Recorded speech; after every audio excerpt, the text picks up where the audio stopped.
신중호의 신중한 시선 앵커 브리핑을 시작하겠습니다. 간밤에 미 증시는 3대 지수 모두 어제의 혼조세를 극복하고 상승세로 마감했습니다. 고용지표가 부진하면서 연준이 결국엔 7월에도 동결하는 거 아니냐 이런 기대감, 그로 인해서 금리가 안정을 찾았기 때문인데요. 바로 연관된 지표를 보면서 말씀드리도록 하겠습니다.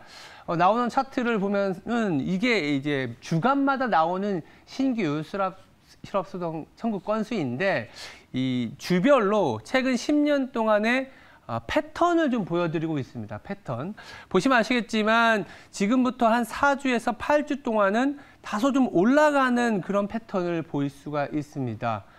여름 휴가 시즌에 맞춰서 미국에서는 고용지표가 조금은 부진해지는 구간에 들어가는데 이 부분이 사실 7월에 연준이 금리를 못 올릴 수도 있는 그런 데이터가 되는 거 아니냐라고 이제 기대감이 올라오고 있습니다. 물론 연준에서도 이 부분을 알고는 있겠죠. 여름마다 고용이 좀 부진해지는 거는 계절적인 영향이지 뭐 그렇게 경기가 나빠지는 건 아니다 이렇게 해석할 수 있지만 또 한편으로는 데이터상으로도 고용 지표가 좀 부진해진다면 굳이 연준이 지금 5.25% 물가보다 더 높은 수준의 기준금리를 또 한 번 올려야 되겠느냐 이런 어떤 기대도 살아 있을 수가 있거든요. 가봐야 알겠지만 간밤에 미국의 신규 실업 청구 건수가 예상보다 또 안 좋게 나오면서 즉 위로 튀면서 고용에 대한 불안감 그리고 연준에 대한 기대 즉 금리를 멈출 수 있고 금리가 안정을 찾으면서 시장이 좀 올라왔다.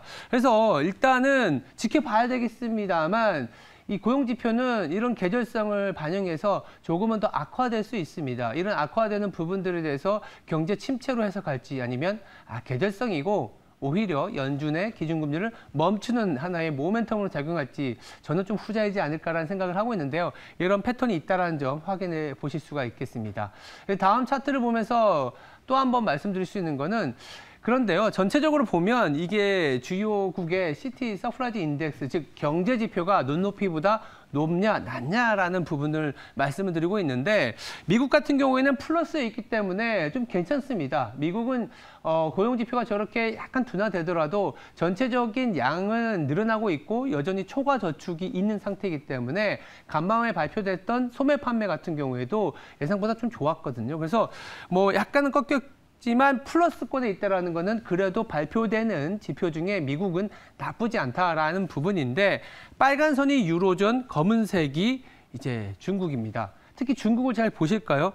드디어 마이너스권에 들어갔습니다. 시장이 예상보다 계속 안 좋게 나오는 지표들이 많아지다가 이제는 더 안 좋게 나오는 지표가 뭐 압도적으로 양성되는 그런 구간입니다. 어제 발표된 지표만 보시더라도 중국의 고정자산 투자, 소매 판매, 산업 생산 모두 시장 예상보다 부진했거든요. 일단은 중국이 이렇게 부진한 거를 놔둘 수 있을까? 그렇다 보니까 중국에 대해서 오히려 기대하는, 지금 안 좋으니까 좀 오히려 기대하는 그런 분위기가 형성이 되고 있습니다. 왜냐하면요. 바로 다음 차트를 보면서 말씀을 드리도록 하겠습니다. 어제 발표된 것 중에 청년 실업률 데이터도 있었습니다. 청년 실업률 제가 일부러 역축으로 뒤집어 놨습니다. 이 항생 테크를 같이 얘기하기 위해서인데요. 일단 보시면 빨간 선이 내려갈수록 실업률이 안 좋다라는 겁니다.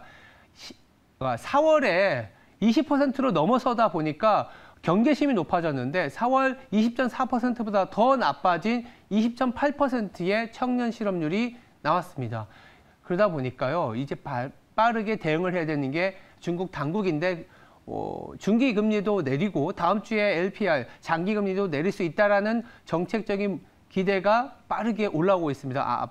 어쩌면 오늘 부동산 패키지까지 건드릴 수 있다라는 얘기가 나오는데 저는 한 발 더 앞서서 홍콩 항생 테크 지수가 최근에 바닥을 잡고 급등을 하고 있는데 이 차트를 왜 보여드리냐면 가만히 보시면 홍콩 항생 테크 지수가 내려갈 때 그리고 올라갈 때 내려갈 때 이 모습이 비슷해 보이지 않습니까? 제가 뒤집어 놨다고 말씀드렸는데 홍콩 항생 테크가 올라갈 때 청년 실업률이 좀 내려가고 홍콩 항생 테크가 내려갈 때 청년 실업률이 올라갑니다. 즉 중국의 테크주들에 대한 규제가 강화되고 고용이 조금 줄어들었을 때 청년 실업률이 올라간다라는 거죠. 그럼 청년 실업률을 다시 내리기 위해서는 테크주들, 중국의 테크주들에 대한 규제를 완화시킬 가능성도 높다라는 거죠. 그래서 마윈 예전 알리바바 전 회장이 언론상에 나왔을 때 테크주들이 올라갔던 모습과 궤를 같이 한다고 보시면 될 것 같습니다. 그래서 아마도 중국은 단기적으로라도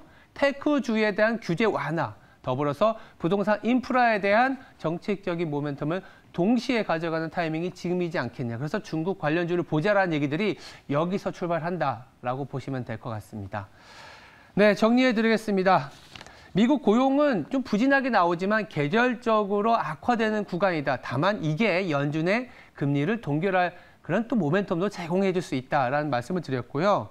글로벌 경기가 모멘텀이 약화되는데 특히 중국 쪽이 불안해지기 시작했다.